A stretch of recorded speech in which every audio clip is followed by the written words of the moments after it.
नमस्कार माझ्या यूट्यूब फॅमिलीला. मी कल्पना तुमचे अगदी मनापासून स्वागत करते. आज आहे ना परत आपल्याला आहे ना करंजी बनवायची आहे आणि ती का बनवायची ते पण तुम्हाला पुढे मी सांगणार आहे. आता दिवाळी झालेली आहे आणि दिवाळीच्या आधी पण मी करंजी बनवून दाखवलेली आहे आणि आज आपल्याला परत थोड्याशा करंज्या बनवायच्या आहे. ते पण म्हटलं चला तुमच्यासोबत शेअर करूया. आता इथे बघू शकता करंजी आपली खूप छान अशी खुसखुशीत झालेली आहे. चला आता आपण झटपट सुरुवात करू. सर्वात पहिले बघा इथे एक भांड्यामध्ये एक वाटी मैदा चाळून घेतलेला आहे. चिमूटभर मीठ घातलेलं आहे. आता याच्यामध्ये आपल्याला 1-1.5 चमचा कडकडीत असं तुपाचं मोहन घालायचं आहे. ते आपल्याला पूर्ण पिठाला चोळून घ्यायचं आहे किंवा लावून घ्यायचं आहे. आता मी हाताने छान असं पिठाला चोळून घेते. आता इथे बघू शकता छान मी चोळून घेतलेलं आहे. आता आपल्याला थोडं थोडं पाणी घालून पीठ आपल्याला मळून घ्यायचं आहे. आता इथे बघा मळताना आपल्याला पाणी कमीच घालायचं आहे आणि थोडं थोडं करून घालायचं आहे. चला आता इथे मी छान पीठ मळून घेते. हे बघा झालेलं आहे. आता आपल्याला काय करायचं आहे, लगेच आपल्याला करंजी करायला सुरुवात करायची.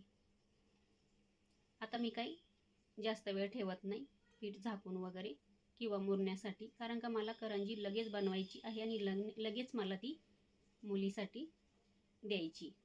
आता इथे बघा छोटे छोटे गोळे करून घ्यायचे असे आणि आपल्याला आता पोळपाटावरती लाटून घ्यायचे. चला आता इथे मी पोळपाट घेतलेला आहे. आता इथे आपल्याला लाटून घ्यायचं जसे आपण पुरी लाटतो त्या पद्धतीने. आता इथे बघा करंजी करण्याचं कारण सांगते. माझी मुलगी हॉस्टेलला राहते, तिच्या सुट्ट्या संपलेल्या आहे. आता थोडंसं दिवाळीचं सारण माझं शिल्लक होतं.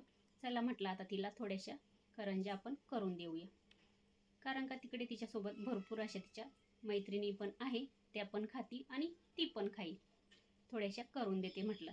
तिला आजच जायचं होतं आणि लगेच आजच मी करंजी बनवत होती. आता तिला 1 तासाने जायचं होतं लगेच, त्याच्या आधीच मी ह्या करायला घेतल्या त्या. आता इथे बघू शकता मी आहे ना तांब्या घेतलेला आहे आणि तांब्याला आहे ना हा कपडा असा किंवा रुमाल बांधून घेतलेला आहे तोंडाला. आता एकदम टाईट बांधायचा. त्याच्यावरती आता जी लाटलेली आपण चपाती आहे किंवा ही पोळी काही पण म्हणू शकता, आता ती बघा ह्या पद्धतीने ठेवायची. आता हे सारण आहे ना याच्यावरती भरपूर घालायचं आहे, थोडं कडेला घालायचं साईडला.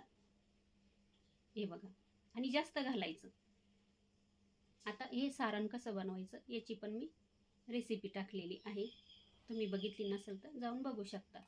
आता इथे बघा भरून झालेले 2 चमचे पूर्ण भरलेले किंवा 2.5 चमचे आणि थोडंसं असं दाबून पण घ्यायचं. हे बघा म्हणजे पोकळ राहत नाही करंजी आपली, छान अशी भरपूर सारण भरलं ना छान लागते आणि टम्म फुगते पण. हे बघा आता थोडंसं आहे ना कडेला आहे ना पाण्याचा हात लावायचा. त्याच्यानंतर आता आता ही पुरी काय करायची किंवा लाटलेली पोळी ती आपल्याला याच्यावरती अशी टाकून घ्यायची.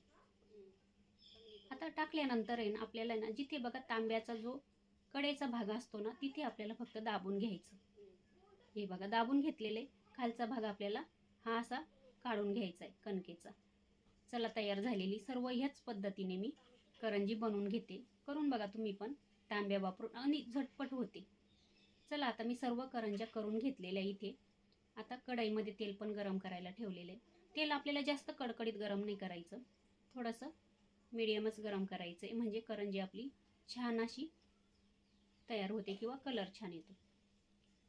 आता इथे मी 3च टाकून घेतलेले आहे. आता हे बघा आपल्याला थोडंसं मोठा गॅस ठेवायचा थोडा आणि नंतर परत कमी करायचा.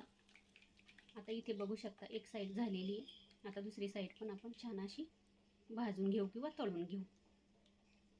हे बघा दुसरी साईड पण आपली झालेली आहे. या पद्धतीने करंजी करायची आहे. आता मुलीला जायचं होतं, म्हटलं चला नंतर आपण तिच्यासाठी थोडंसं मी सारण तसंच ठेवलेलं होतं डब्यामध्ये घालून फ्रीजमध्ये.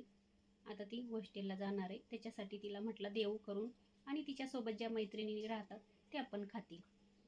हे बघा चला म्हटलं तुमच्यासोबत हे शेअर करूया. करंजी छान अशी फुगलेली बघू शकता आणि आपण तुपाचं मोहन घातलेलं आहे ना, वरचं जे मैद्याचं जे असतं ना आवरण खूप म्हणजे खूप खुसखुशीत होतं, अजिबात कडक वगैरे लागत नाही. आता इथे बघा जे शिल्लक राहिलेलं आहे ना ते आपण मी तळून घेते. आपल्याला एकदम कडकडीत तेल गरम करायचं हे पण लक्षात ठेवायचं. हे बघा, चला आता इथे मी सर्व करंज्या तळून घेतलेल्या आहे. चला म्हटलं तुमच्यासोबत शेअर करूया. संपूर्ण व्हिडिओ बघितल्याबद्दल खरंच मनापासून खूप धन्यवाद.